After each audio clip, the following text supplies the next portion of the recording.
नमस्कार, स्वागत है आपका हमारे नए वीडियो में। तो बिहार में असिस्टेंट प्रोफेसर की भर्ती का राह देखने वाले अभ्यर्थियों के लिए एक बहुत बड़ा गुड न्यूज़ निकल के आ रहा है, जो कि आज देखेंगे। तो आज है 23 जून, आज है 23 जून और ये जो नोटिस आप पढ़ रहे हैं ये है 22 जून का। और ये नोटिस किस बारे में है वो हम आगे चर्चा करेंगे, उससे पहले थोड़ा सा बातें कर लें। और है क्या कि जैसे कि इसके पहले जो ड्राफ्ट आया था असिस्टेंट प्रोफेसर के लिए, उस ड्राफ्ट में 160 मार्क्स का रिटन था, जबकि 40 मार्क्स का इंटरव्यू था। तो बहुत सारे कैंडिडेट्स जो थे उनका इशू था कि अगर 40 नंबर का इंटरव्यू रहेगा ना तो करप्शन बहुत ज़्यादा होगा। तो फिर क्या हुआ था कि वो नोटिफिकेशन जो था वो मार्च में आया था और 10 दिन का टाइम मांगा गया था जो भी बिहार के अन्य यूनिवर्सिटी हैं उसके जो वीसी वगैरह हैं उनसे, ताकि यदि आपको इसमें कुछ सुधार करना है तो आप 10 दिन के भीतर अपना जवाब दें, अन्यथा इस ड्राफ्ट को फाइनल मान लिया जाएगा। और वो घटना कब हुआ था? मार्च में वो।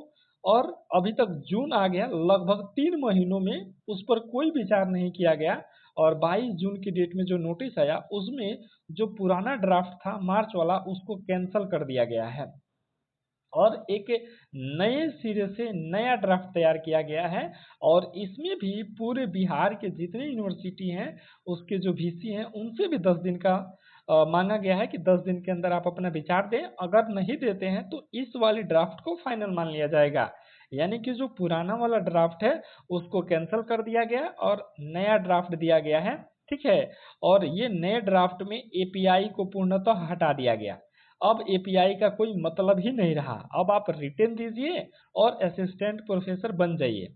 अभी भी एपीआई है, लेकिन एपीआई जो है ना वो गेस्ट प्रोफेसर के लिए, टेम्परेरी के लिए और फिक्स टर्म के लिए है, जबकि परमानेंट के लिए आपको रिटेन ही देना होगा।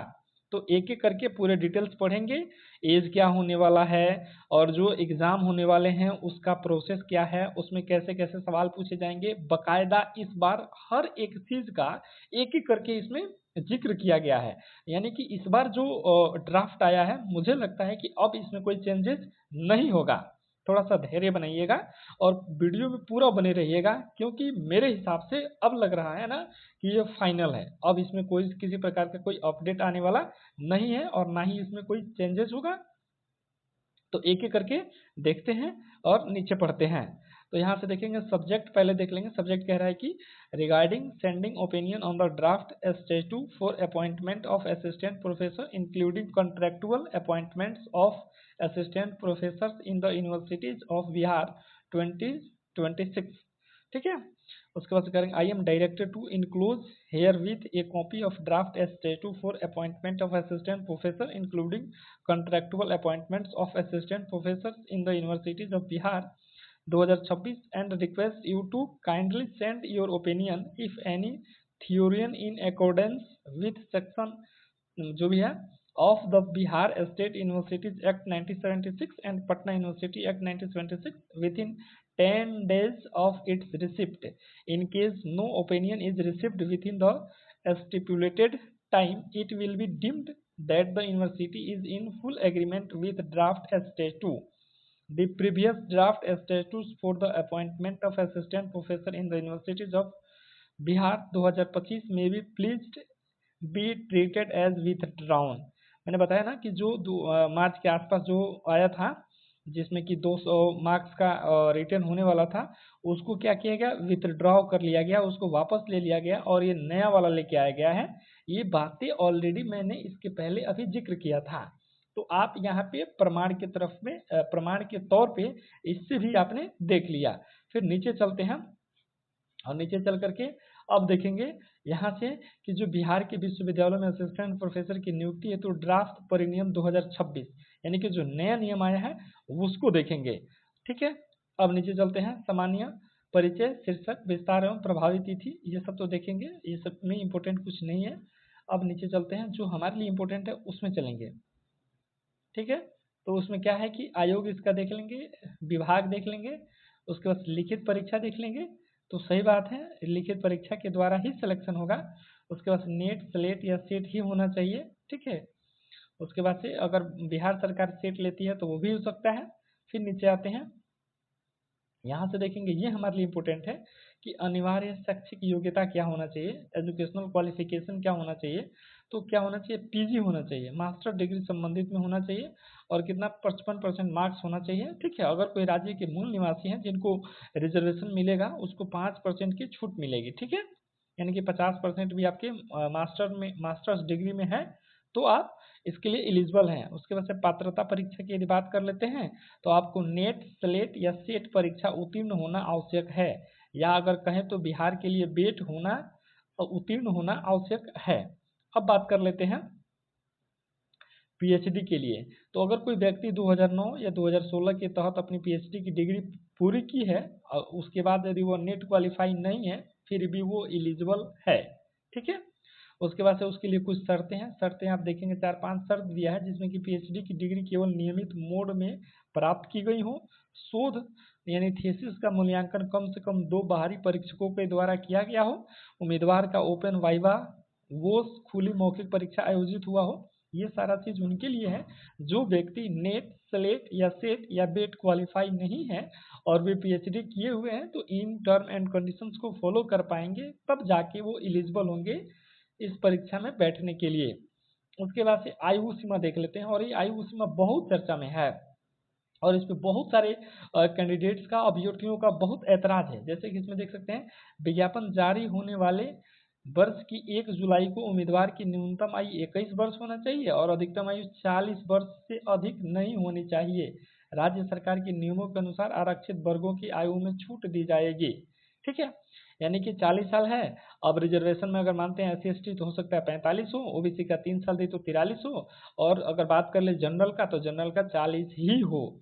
तो इस तरह से एज को लेके बहुत सारे कैंडिडेट्स का बहुत सारा इशू आ रहा है। सबका मानना है कि 55 साल होना चाहिए, जबकि मैं भी इसके समर्थन में नहीं हूँ।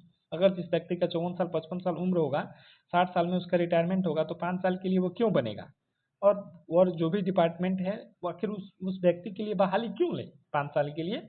तो मेरे ख्याल से ऐसा नहीं होना चाहिए। हालांकि जिनका 50 हो उनके उनके लिए 10 बन जाते हैं, जिनका 45 हो उनके लिए 15 बन जाते, तो वहाँ पे एक केस बन सकता है। लेकिन जिनका 55 हो वो मुझे नहीं लगता कि ऐसा होना चाहिए। ठीक है, बाकी देखते हैं। और मुझे लगता है ना कि इस पे अब कोई सुधार नहीं होगा, क्योंकि हम देख रहे हैं लगभग साल 2 साल के अंतर में बहुत बार मतलब अपडेट हो चुका, कुछ चेंजेस हो चुका। इतना भी नहीं होना चाहिए। ठीक है, एक बार जब आप रूल एंड रेगुलेशन लेके आओ तो उसको फॉलो करो, कहने वाले कुछ भी कहते रहें उससे कोई फर्क नहीं पड़ना चाहिए। बट देखते हैं। और अब देखेंगे यहाँ पे 2 तरह से बांट दिया गया है। एक बांट दिया गया है जो कॉन्ट्रेक्चुअल प्रोफेसर हैं और एक जो है नियमित करके हैं उनका।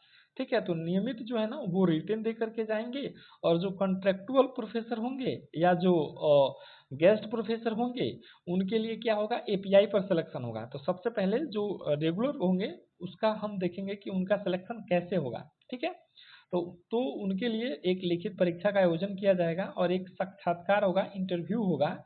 लिखित परीक्षा जो होगा 175 मार्क्स का होगा, और जो इंटरव्यू होगा वो 25 मार्क्स का होगा। जबकि इसके पिछले वाले में क्या था, 160 मार्क्स का आपका रिटेन था और 40 मार्क्स का इंटरव्यू था। लेकिन इस बार क्या कर दिया गया है, 175 कर दिया गया है और 25 कर दिया गया है। ये बहुत अच्छा है। इसका डेट ऑफ बर्थ जो है वो भी मुझे पसंद आ रहा है, और जो रिटेन के मार्क्स वगैरह हैं ये भी पसंद आ रहे हैं। अब जो 175 मार्क्स का एग्जाम होने वाला है ना, यह परीक्षा विषयक सब्जेक्टिव होगी। इसका विस्तृत पाठ्यक्रम संबंधित विषय के यूजीसी नेट परीक्षा के समान ही रहेगा। ये भी अच्छी बात है कि जो व्यक्ति नेट की प्रिपरेशन कर रहे हैं, आप लोग ऑलरेडी मेरे चैनल पे देखिएगा, मैंने नेट का बहुत सारा video line by line, unit wise कर करके प्लेलिस्ट बना बना करके डाला है। ठीक है, उसके बाद से देखेंगे जो साक्षात्कार होगा 25 अंक का, इसमें 2 उपघटक शामिल हैं। ठीक है, एक 13 अंक जो मिलेगा वो स्पॉट टीचिंग स्किल यानी कक्षा शिक्षण कौशल प्रदर्शन के लिए, जिसका अनिवार्य रूप से वीडियो रिकॉर्डिंग की जाएगी।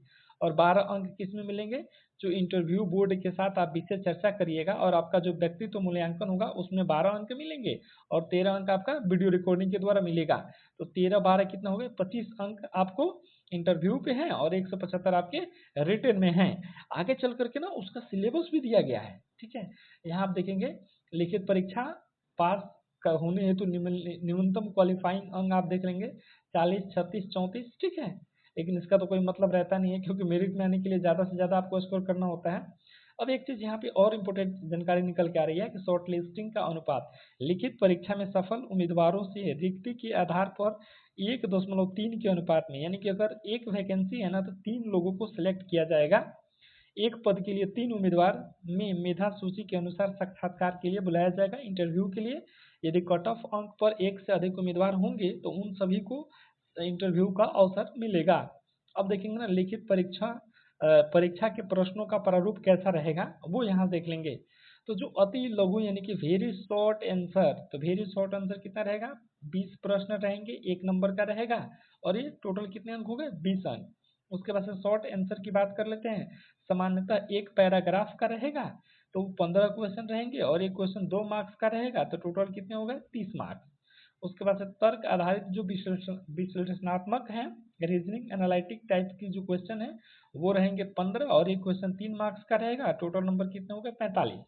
उसके बाद से जो दीर्घ उत्तरी है, लॉन्ग आंसर्ड क्वेश्चन जो है, जो जिसकी शब्द सीमा जो होगी 200 से 250 के बीच होगी, वो सवाल होंगे 10 और एक होगा 8 नंबर का और टोटल कितने होंगे, 80 मार्क्स के होंगे। इस तरह से अगर ओवरऑल आप देखिएगा तो टोटल 175 मार्क्स का अपना रिटर्न होगा, ये आपके सामने है। अब हम फिर थोड़ा सा आगे देख लेते हैं।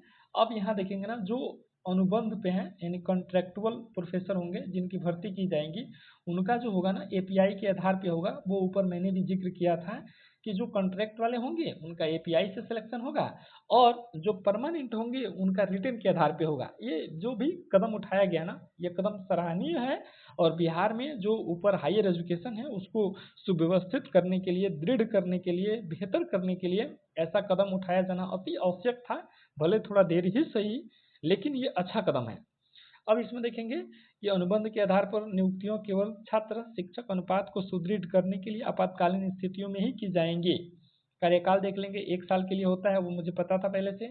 इनका मानदेय जो है असिस्टेंट प्रोफेसर के शुरुआती स्तर के न्यूनतम मासिक स्केल वेतन बेसिक प्लस डीए के बराबर फिक्स मानदेय दिया जाएगा। वो जब नोटिफिकेशन आएगा उसमें जिक्र किया रहता है। अब ये एपीआई स्कोर जो है ना टोटल 100 पे बनता है, ठीक है, जिसमें 88 मार्क्स पे आपका एपीआई रहेगा और 12 अंक इंटरव्यू पे रहेगा, ठीक है। 88 मार्क्स किस पे रहेगा, एपीआई पर, और 12 मार्क्स किस पे रहेगा, इंटरव्यू पे रहेगा, ठीक है। अब इसको भी जरा एक बार देख लेते हैं कि आखिर ये है कैसे। तो जब यहाँ हम नीचे देखते हैं तो नीचे में यहाँ से देखेंगे अगर कोई व्यक्ति पीएचडी किया है, ठीक है, तो उसको 11 नंबर मिलेंगे। अगर कोई जेआरएफ किया है तो उसको 11 नंबर मिलेंगे। अगर कोई सिंपल नेट किया है, ठीक है, तो उसको 8 मार्क्स मिलेंगे, ठीक है। अगर पीजी में किसी के 80% से अधिक मार्क्स हैं तो 26 नंबर मिलेंगे, 70 से 80 के बीच हैं तो 23 मार्क्स मिलेंगे और 60 से 70 के बीच हैं तो 20 मार्क्स मिलेंगे और अधिकतम कितने हैं, 26 हैं। ये जो पिछला वाला आया था ना उसी का है ये। उसके बाद से ये जो गेस्ट फैकल्टी वाला लेने वाला है ना, इसी पे लेने वाला है, क्योंकि गेस्ट फैकल्टी में पहली बार मैट्रिक इंटर की ही भी गणना की जा रही है। बहुत सारे कैंडिडेट्स का वो कमेंट्स आ रहा है, मैसेज आ रहा है कि मैट्रिक इंटर को ऐड नहीं किया जा, ये गलत चीज़ है, ऐसा नहीं होना चाहिए। तो पता है क्या है कि जिस व्यक्ति का जो इशू है ना वो व्यक्ति वही नहीं चाहता है। जैसे अगर मेरे मैट्रिक में कम मार्क्स है ना तो मैं ये कहूँगा ना कि मैट्रिक नहीं होना चाहिए। अगर मेरा पीएचडी नहीं है तो मैं कहूँगा पीएचडी नहीं रहना चाहिए। तो जो व्यक्ति जिसके हित के लिए है वो अपने अपने हित की बात सोच रहा है, लेकिन जो भी आयोग में लोग बैठे रहते हैं वो ढेर सारे रिपोर्ट को पढ़ करके, ढेर सारे चीज़ों पे विचार करके तब जा करके एक ओवरऑल अपना मंतव्य देते हैं और चीज़ों को निकालते हैं। तो आपको इसको अन्यथा में नहीं लेना है। जो भी आयोग के द्वारा दिया गया है उसको सहर्ष स्वीकार कीजिए, उसके हिसाब से चलिए, क्योंकि आपके और हमारे कहने से कोई चीज़ें नहीं होती हैं। अब यहाँ पे देखेंगे, क्योंकि मैट्रिक में क्या है, अधिकतम 10 मार्क्स हैं, इंटर में अधिकतम 13 मार्क्स हैं, ग्रेजुएशन में अधिकतम 17 मार्क्स हैं और कितने कितने परसेंटेज के बीच रहेगा तो आपको कितना मार्क्स मिलेगा। इस तरह से आप अपना एपीआई स्कोर देख सकते हैं, ठीक है। और उसके बाद से 12 नंबर तो आपके उधर भी है इंटरव्यू वाला। तो अगर ये एपीआई पे आधारित होइएगा तो आप क्या बनेंगे, गेस्ट ही बनेंगे, या आप क्या बोलते हैं फिक्स टर्म के लिए बनेंगे, परमानेंट नहीं बनेंगे। यदि आपको परमानेंट बनना है तो उसके लिए आपको रिटर्न ही देना होगा। ये तो था अब तक का अपडेट जो कि मैं आपके सामने लेके आया हूँ। उसके बाद से यहाँ देखेंगे अंक समान होने पर क्या दिया जाएगा, ठीक है, अधिक उम्र वाले को दिया जाएगा, ये तो इसके पहले भी होता आया रहा है। उसके बाद से देवनागरी लिपि में जो अल्फ़ाबेटिकल चलता है उसके अनुसार दिया जाता है, ये भी सच है। उसके बाद से देखेंगे आरक्षण की अगर बात कर लेते हैं ठीक है। तो आरक्षण का पालन बिल्कुल होगा, जो बिहार सरकार की आरक्षण नियमावली है उसी के तहत इसका पालन किया जाएगा। ठीक है, जो भी कैटेगरी वाइज है उसी कैटेगरी के हिसाब से रिजल्ट तैयार किया जाएगा। योगदान अगर ज्वाइनिंग के नियम क्या है, तो नियमित उम्मीदवार नियुक्ति पत्र जारी होने के सामान्यतः 1 महीने के भीतर आपको योगदान देना होगा। अगर नहीं देते हैं तो 6 महीने तक विस्तारित किया जाएगा, उसके बाद आपको हटा दिया जाएगा, ऐसा मानते हुए कि आप इस पद के लिए उत्सुक नहीं है या जिज्ञासा नहीं है। अब यहाँ से देखेंगे ये जो ड्राफ्ट बनाया गया था इसके समिति के सदस्य कौन थे, तो धीरेन्द्र कुमार वाजपेयी थे, परमेंद्र कुमार वाजपेयी जो कि जेपीयू के हैं। आप देख सकते हैं सब कहाँ कहाँ के लोग थे, ये सब लोग मिल करके इस ड्राफ्ट को बनाए हैं। और मुझे लगता है और मुझे आशा भी है कि कम से कम इस ड्राफ्ट को तो स्वीकार करिए, क्योंकि लगभग पिछले 1.5-2 साल से आप लोग रिसर्च पर रिसर्च किए जा रहे हैं। अंततः जो सदस्य हैं, जो कमेटी है, वो इस स्तर पर पहुंची है। और अब जो भी फैसला आएगा देखते हैं, और इस पे बहाली कब तक आती है वो भी हम लोग देखते हैं। अगर फिर ऐसा कोई अपडेट आता है तो मिलेंगे उस अपडेट के साथ, तब तक के लिए